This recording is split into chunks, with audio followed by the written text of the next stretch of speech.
होती है जिसकी दाढ़ से।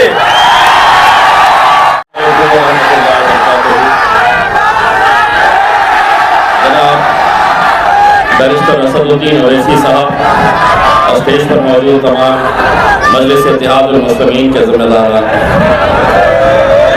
यहाँ देखकर मैं एक बात कहना चाहता हूँ, कैसे डसेगा कौन, सब जानता हूँ मैं।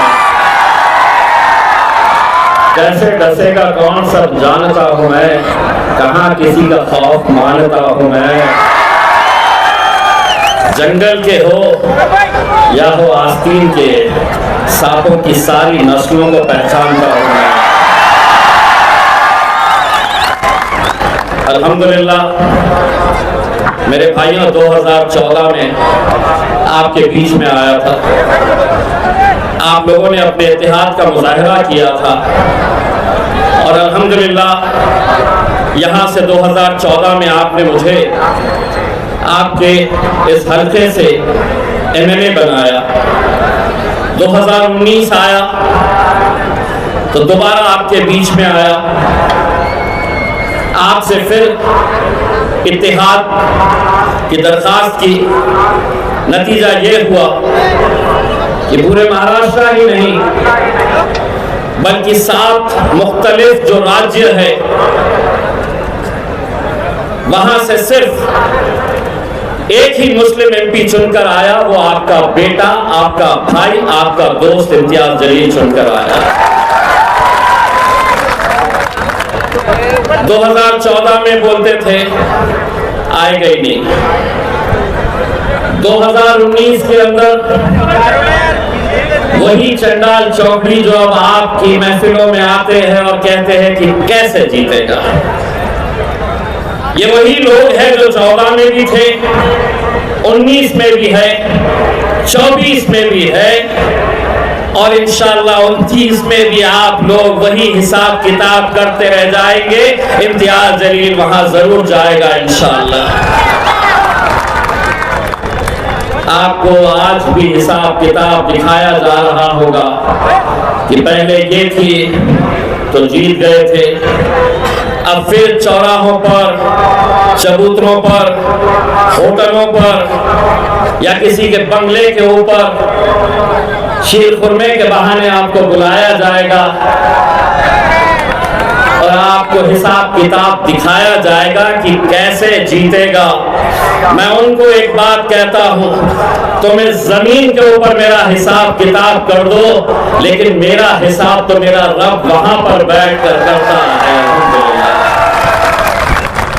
वरना क्या वजह है कि आज जो भी साजिशें चल रही है, ये वही लोग हैं जो कहते थे कि आएगा ही नहीं।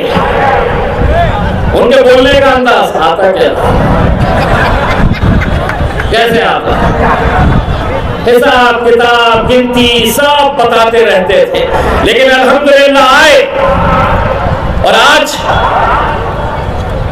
जब ये इलेक्शन हो रहे तो आप एक साजिश तो अच्छी तरह से समझ चुके होंगे कि मुसलमानों का एक गठ है और एक गुट है जो कहता है कि नरेंद्र मोदी को हमें हराना है तो यहां पर शिवसेना को जिताना है। वाह, इम्तियाज जलील को हराना है यहां पर, मोदी को वहां पर गिराना है। तो 48 सीटें हैं महाराष्ट्र के अंदर। मैं आपको यकीन के साथ कहता हूं, अगर उन 48 में से 47 भी अगर ये जीत गए, जब वक्त आएगा नरेंद्र मोदी की आंखों में डालने का तो भीगी बिल्ली बनकर ये बैठे रहेंगे और वहां पर असदुद्दीन ओवैसी, अख्तर ईमान साहब और इम्तियाज जलील नरेंद्र मोदी की आंखों में आंखें डालकर ललकारेगा।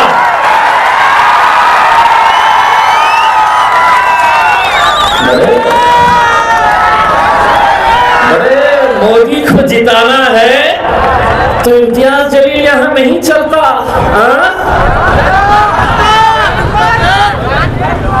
गिरी, यही चाटुगिरी, यही तलवे चाटने की वजह से आज इस मुल्क से आपकी क़यादत खत्म हो चुकी है।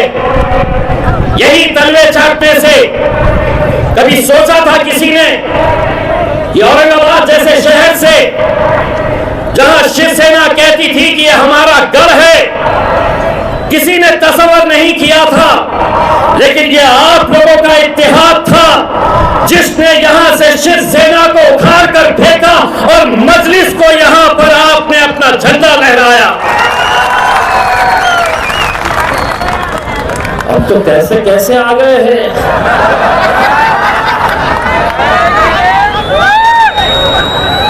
कैसी कैसी झोलियां फैला रहे हैं।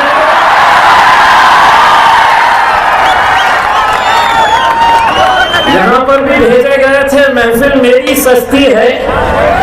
एक सुन लो रे, तुमको क्या बोलते पता है? बेगानी शादी में जब मेरी महफिल सस्ती है आ जाते, बोले चलो दूल्हे बन जाएंगे घर।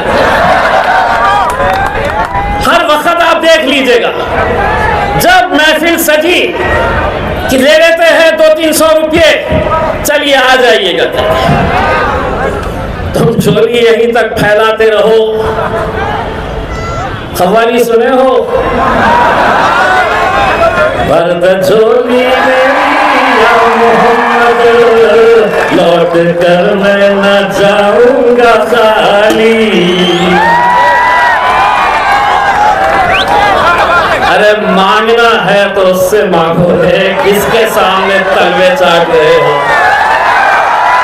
उससे मांगो। और मैं आज भी ये कहता हूं, लोग मुझसे पूछते हैं, ये लोग बार बार पूछते हैं मेरे से, जीतते क्या, कैसा आते? बोले 2019 में आपको कितना भरोसा था कि आप जीतेंगे और 2024 में आपको कितना भरोसा है? तो मैं उनको ये कहता, 2019 के अंदर मुझे 100% यकीन था मैं जीतूंगा, लेकिन अब वो इंतजार करते मैं कुछ तो भी बोलूंगा करके। 2024 में 200% यकीन है कि 4 जून को हम हिंदुस्तान का सबसे बड़ा जश्न यहां पर मनाएंगे।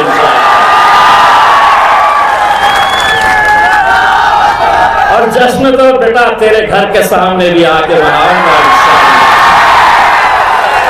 यही प्यादे हैं, किसके वजह से चल रहे हैं? गाड़ी में पेट्रोल कौन डाल रहा है? सब जानते हैं बेटो, हम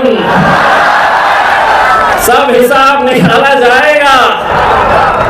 हर इलेक्शन में ऐसे आते, कोई ना कोई तो आता है, गिराते बचे मेरे को। उन्हें क्या मालूम, ये शहर में अब अल्हम्दुलिल्लाह ऐसी फिजा तैयार हो गई। एक रात पहले तक कुछ अलग सोचता है, सुबह जैसे ही फजर पढ़ के बाहर निकल, नक्को रे बाबा पतंग कोई मारो, अपनी पतंग है, अपनी पतंग को उड़ाओ। अल्हम्दुलिल्लाह मेरे भाइयों, आज क्या वजह है कि 10 ऐसे राज्य हैं जहां से एक भी मुसलमान को टिकट नहीं दिया गया, और ये आपके बीच आ रहे हैं और कहते हैं कि एकलौता एक उसको यहां पर गिराना है। अगर मैं गूंगा, मुक्का और बहरा रहता तो कोई दखल नहीं लेता, बोलता चलने दो।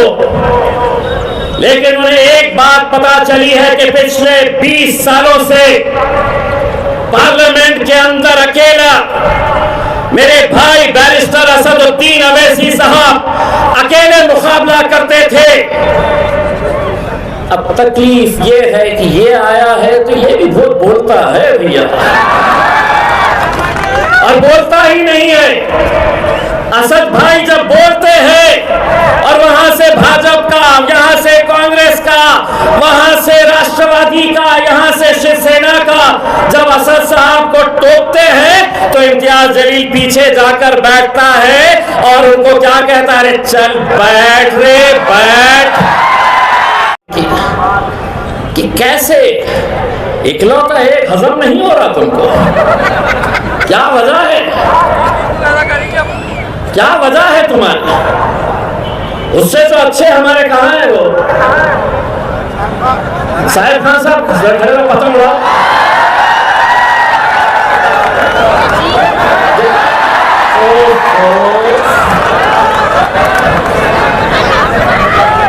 कुछ दिन पहले के इंटरव्यू देख रहा था, मैं आपको डर जा रहा था। जो खड़े रह रहा था बोल रहा मेरे से मुकाबला है ही नहीं।